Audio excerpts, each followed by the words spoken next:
आम्ही ज्याचे दास त्याचा पंढरी वास तो हा देवाचाही देव काय कळे काळाचे देव वेद जया गाती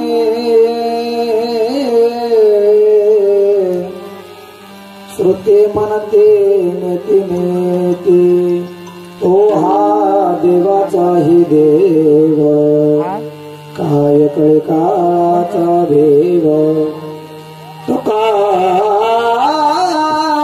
मने निज रूपडे हे तत्व बीज तो हा देवाचाही देव काय कळे काळाचा भेव विठ्ठल विठ्ठल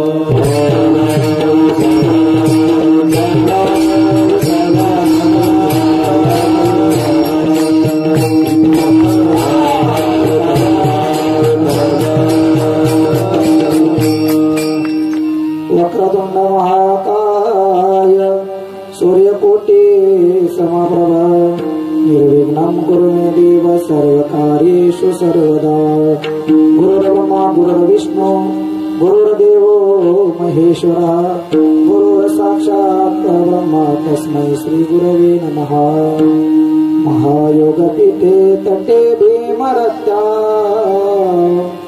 वरं पुण्डरीकाय दातुं मुनीन्द्रैः समागत्य तिष्ठन्तमानन्दकन्दम् परब्रह्मलिङ्गं भजे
दुसरे चरण संताचिया त्यांच्या कृपा दाने कथेचा विस्तार बाबाचे सद्गुरु दास तुका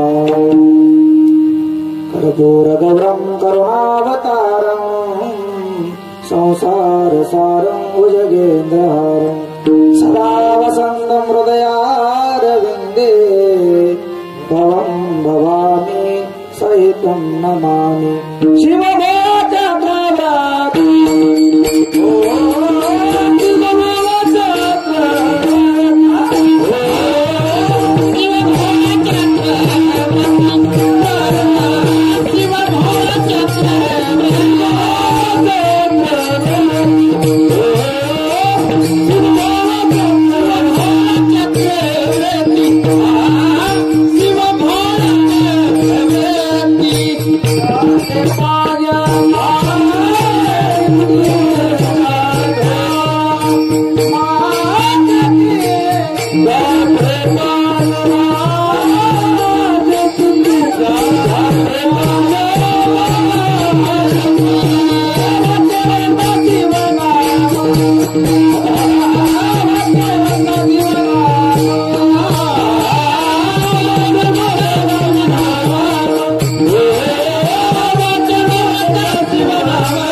पंढरी वास तो हा देवाचा ही देव काय काळाचा वेव प्रस्तुत काकृती सेवकात निवडले जातो.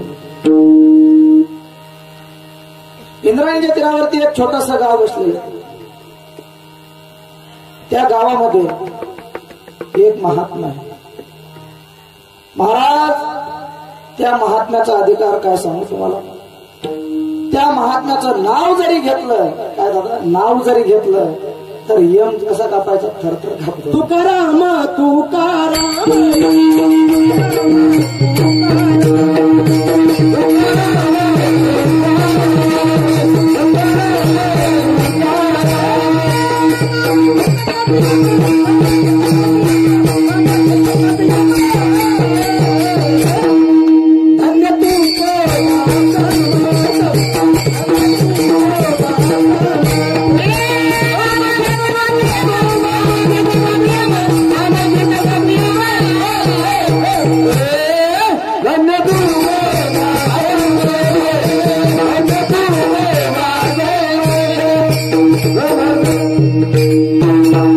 अशा वैराग्यवान साधूचं नाव घेतलं तरी यम थरथर कापतोय. असा अधिकार संपन्न श्रीमंत जगद्गुरु श्री संत तुकोबराय यांचा अभंग 4 चरणाचा अभंग असून तुकोबराय या अभंगातून भगवान परमात्मा व पंढरीश पांडुरंगाचं वर्णन व पंढरीचं वर्णन करतात.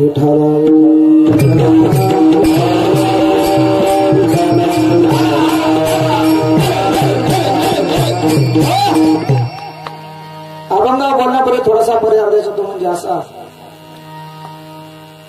गेल्या 13 वर्षापासून चालत असलेला हा अखंड नाम सप्ताह, त्रिदिनी अखंड नाम सप्ताह, यातील आजचा पहिला दिवस आमचे हरिभक्तपरायण महेश महाराज मरके यांनी नानांना नंबर दिला आणि नानांनी मला कॉल केला आणि नानांच्या वतीनं तुमच्या सगळ्यांचा दर्शनाचा योग आला. यामुळे तुम्हाला सर्वांना धन्यवाद. माझ्या कीर्तनासाठी गायनाच्या साथीसाठी श्री हरिभक्तपरायण आता पवन दादांनी सुंदर अशी चाल गायली आहे. तसेच आमच्या हरिभक्तपरायण जिजा इकडं काशीनाथ महाराज आपले सगळ्यांचे गुरुवारी हरिभक्तपरायण दास महाराज आहेत. आधी करून सर्वच जण तुम्ही. तसेच या कीर्तनाच्या साथीसाठी मृदंगासाठी साथीला आहेत हरिभक्तपरायण आपले अक्षय महाराज आहेत. हार्मोनियम साठी संदीप दादा आहेत. सर्वांचं वंदन, एकदा सर्वांना वंदन करतो आणि माझ्या सेवेला सुरुवात करतो. विठ्ठल विठ्ठल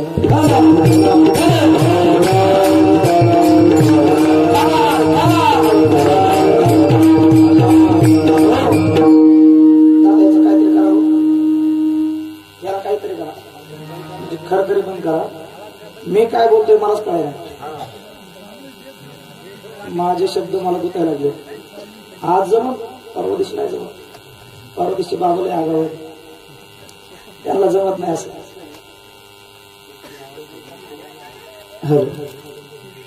करा क्लिअर करायला दादा. कुठे गेले होते? ठाला विठाला विठाला विठाला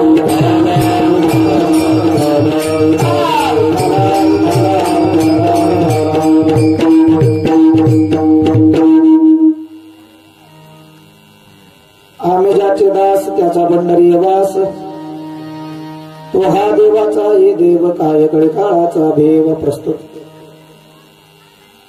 अभंग नाम पर निवडलेला आहे. भगवंताचं वर्णन करणार निवडलंय. का वर्णन करायचंय आजच्या दिवशी भगवंताचं? पहा, संप्रदायाचे काही नियम आहेत. पहिल्या दिवशी काय करायचं?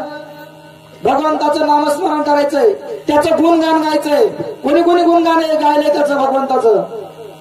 प्रत्येकाने, प्रत्येक साधूने, प्रत्येक संतांनी त्याचं भगवंताचं गुणगान गायलेलं आहे. आणि संप्रदायाच्या नियमाप्रमाणे पहिल्या दिवशी आपल्याला नामपर अभंगावर बोलावं लागतं, भगवंताचं गुणगान गायला लागतं. दुसरा दिवस संतपर असतो, तिसरा उपदेशपर. तर आपल्या इथं काय आहे? 3 दिवस आहे. त्यामुळे काय की दुसऱ्या दिवशीच मागणी आणि शेवटी तर का आला 3 दिवसात आणि चौथ्या दिवशी हाला. ठाला ठाला ठाला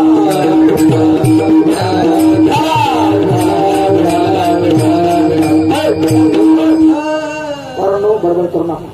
ज्यांना उठून जायचे ते उठून जा बरं का. तेवढा ज्यांना उठून जायचे ते बिंदास, जेव्हा उठून जायचे तेव्हा जा बरं का. काय होतं, मी असंच करायचो पहिल्यांदा. काय बाबा, वरण उठून देत नव्हतं. वरण उठून नाही दिलं. बीडमध्ये आमचं जिल्हाच बीड आहे. बीडमध्ये वातावरण म्हणून एक ठिकाण आहे, तुम्ही गेले असले काही तुमच्या लक्षात येईल. त्या ठिकाणी असंच मुलं कीर्तनावर बसले होते. मी मुलांना माझं म्हणायचो, खाली बस. मुलं उठलं, खाली बस. एकदा झालं, दोनदा झालं, 3दा झालं. तिसऱ्यांदा त्याच्या पाठीमागचे बाबाच उठले मुलाचे. मला बाबा तुम्हाला कळतंय की नाही काही? मी एवढीशा लेकराला खाली बसवतोय आणि तुम्ही स्वतः उठताय. बाबा म्हणले काय करू महाराज, हे काय तुम्हाला जायचं असेल तर जाऊ शकता. विठाला विठाला विठाला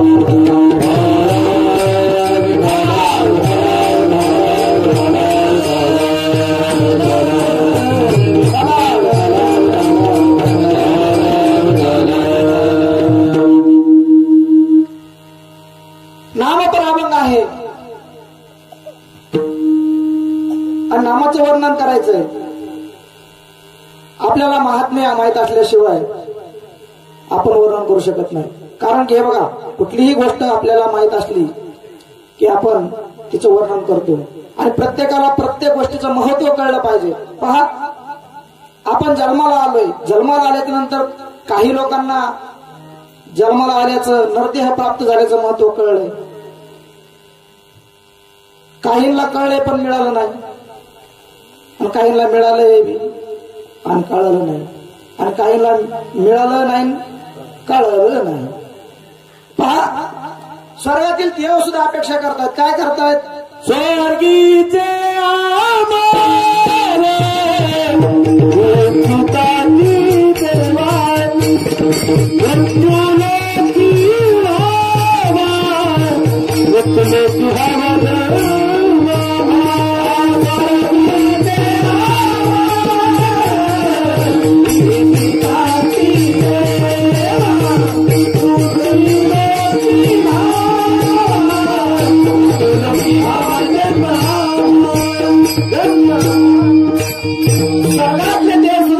अपेक्षा करतात की आम्हाला या भूतलावर जन्माला यायला पाहिजे. का? नारायण नामे भव जीवन मुक्त, कीर्तनी अनंत गाऊ गीती. काय करू आम्ही? या मृत्यू लोकांमध्ये येऊ आणि भगवंताचं नामस्मरण करू. का बरं या मृत्यू लोकांमध्ये नामस्मरण करता येतं का? तुम्हाला स्वर्गात करता येत नाही का? स्वर्गात नामस्मरण करता येत नाही. पहा, आपण इथं पुण्य करायचं आणि स्वर्गात जायचं. स्वर्गात गेल्यावर काय आहे? काही नाही. स्वर्गात गेल्यानंतर तुमचं साठलेलं पुण्य जे आहे ना बाबा, तुमचं साठलेलं पुण्य आहे. तुम्हाला तहान लागली प्या अमृत, तुम्हाला भूक लागली प्या अमृत. तिथं काय? तुका म्हणे जाती पुण्यक्षय अधोगती, तिथं पुण्य संपत चालतं. मग संपत झाल्यानंतर माऊली ज्ञानोबा म्हणतात ज्ञानेश्वरीमध्ये, मग तया पुण्याची पावटी सरे सवे इंद्रपणाची उटी उतरे, येऊ लागते माघारे मृत्यू लोका. या मृत्यू लोकामध्ये भक्त आणि भक्त भगवंताचं नामस्मरण करून जन्म मृत्यूच्या फेऱ्यातून मुक्त होता येतं. विठ्ठल विठ्ठल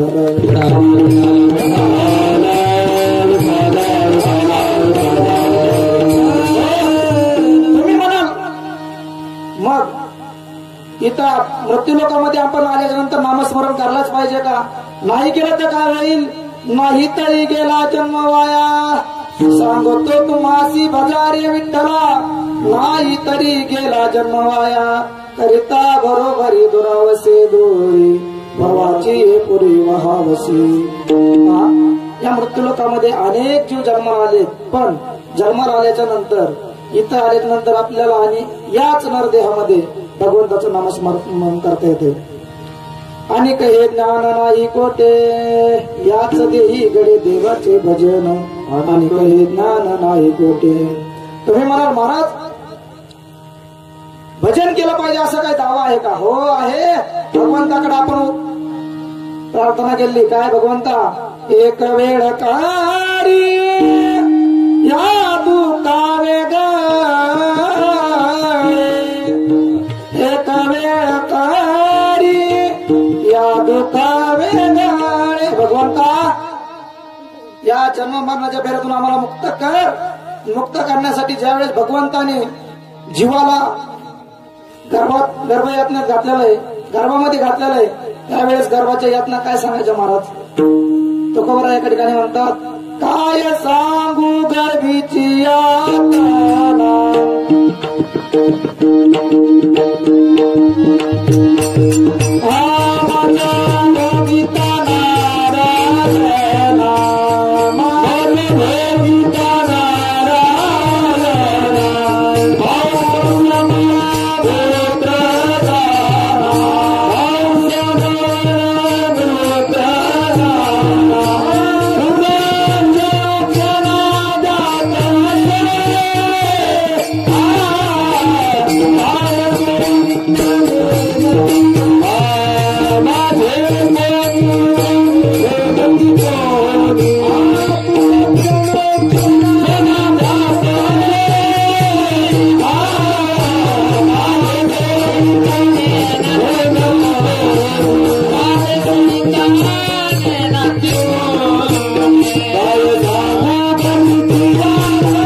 यातना, त्यावेळेस जीव भगवंताला म्हणतात, एक वेळ तारी या दुखावे गाळे. त्यावेळेस जीवाला भगवंताला या जीवाची दया आली.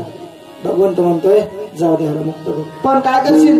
तुला मुक्त करतो, चल तुला मुक्त केलं. त्यावेळेस जीव म्हणतोय, आडवीन पाय हा माझा नवस. काय नवस केलाय? आठविना पाय हा माझा नवस, रात्र ही दिवस पांढरा. त्यावेळेस जीवाने नवस केलाय, म्हणून त्याचं काय करावं लागणार आहे? भजन करावं लागणार आहे.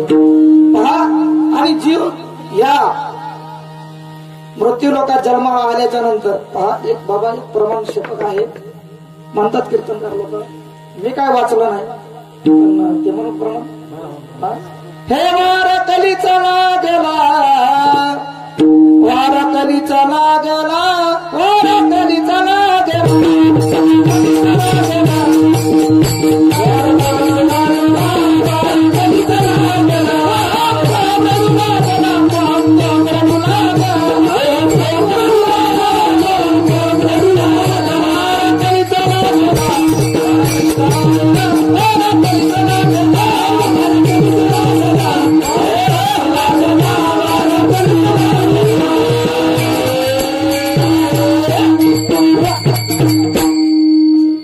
केव्हा सोडायचं.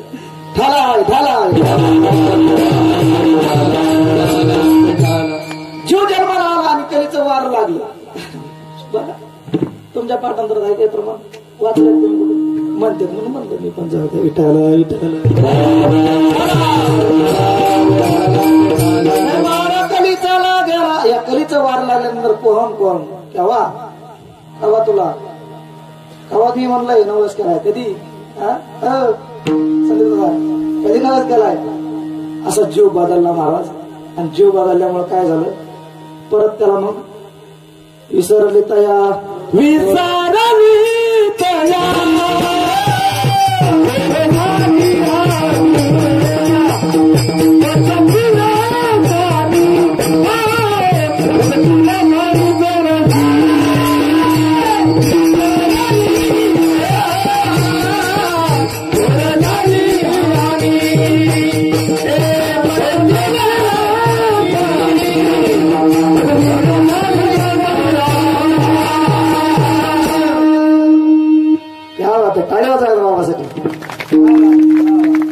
असे टाळकरी पाहिजेत. नाही तर काय सकाळी शिक्रापूर तळेगाव डांबरे माहिती ना शिक्रापूर आळंदीला कोण तुम्ही हा तळेगाव डांबरे तिथं महाराज सकाळी मी म्हणलं 2च गायक होते नवीनच होते. त्यांना म्हणलं तुम्ही काय करा मी पुढं म्हणतो तुम्ही मागून उचला. मी म्हणणार पुढे अरे असे इथं खूप सुंदर वादक आहेत वादक आहेत गायक आहेत आणि सिस्टीम पण आता चांगली लागायला लागली. त्यामुळे तर काही टेन्शन नाही. आता वाजलेत किती माझी घड्याळ बंद पडली. काय सांगा किती वाजले चला ठीक आहे आता 12 वाजेपर्यंत काय सुट्टी नाही. विठाला विठाला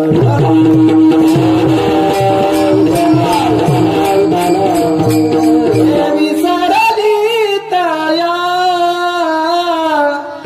थोड्या झाली हानी. मला ते माणसाने नावच केलं नाद नाही करायचं. इथं जर जन्माला आला आणि भगवंताचं नामस्मरण न करता विसरल्या गेलं तर काय पचतीला खाणे 84 ज्याचा आठवलं. या दृष्टांत या प्रमाणावरून एक दृष्टांत आठवला. पंचीकरण नावाचा ग्रंथ विचारसागर पंचीकरण विचारसागर त्यामध्ये एक दृष्टांत आलाय बाबा. पंचीकरणामध्ये दृष्टांत आलाय पंचीकरण विचारसागर पंचीकरणामध्ये बरोबर. पंचीकरणामध्ये एक दृष्टांत आला. एक आंधळा होता. त्या आंधळ्याला गावाच्या बाहेर जायचं होतं. पूर्वीचे गाव कसे होते आत्ताचं आणि पूर्वीचं लय वेगळं होतं. पूर्वी गावाच्या बाहेर जायला एकच दरवाजा होता. त्याला काय म्हणायचं यस म्हणायचं. हा म्हणजे मला वाटलं तुमच्याकडे काही वेगळा शब्द आहे काय. आपली तुमची भाषा सारखीच आहे. तसं तुमच्याकडं आमच्याकडे मेले माणसं म्हणजे जळतात. तुमच्याकडं जिवंत आयुष्य तुमचं आमचं वेगळंच लयच अवघड आहे म्हणतो खेळ. माझी भाषा कळते ना तुम्हाला. विठाला विठाला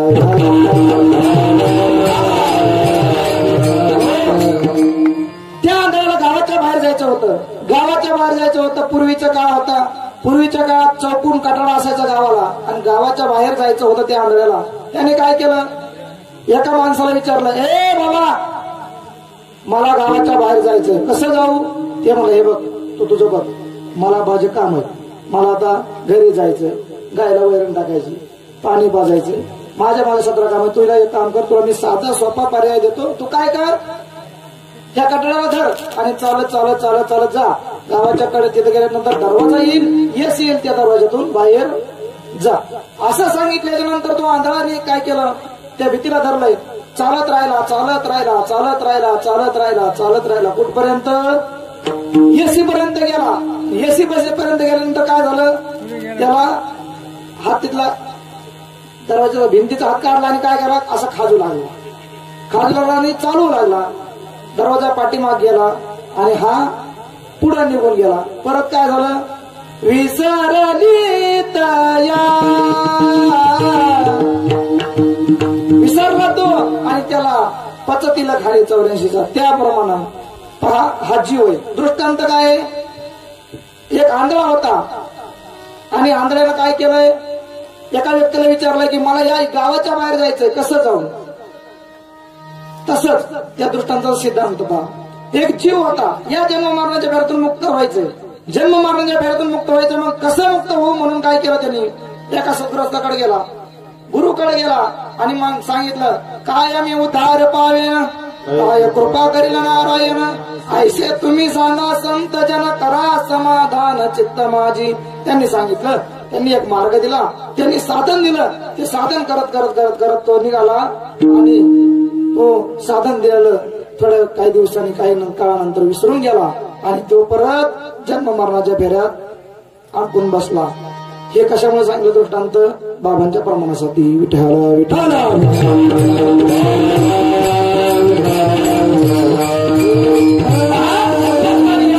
भगवंताने आपल्याला नरदेह दिला. कशाला दिलाय, अरे देव दिला देह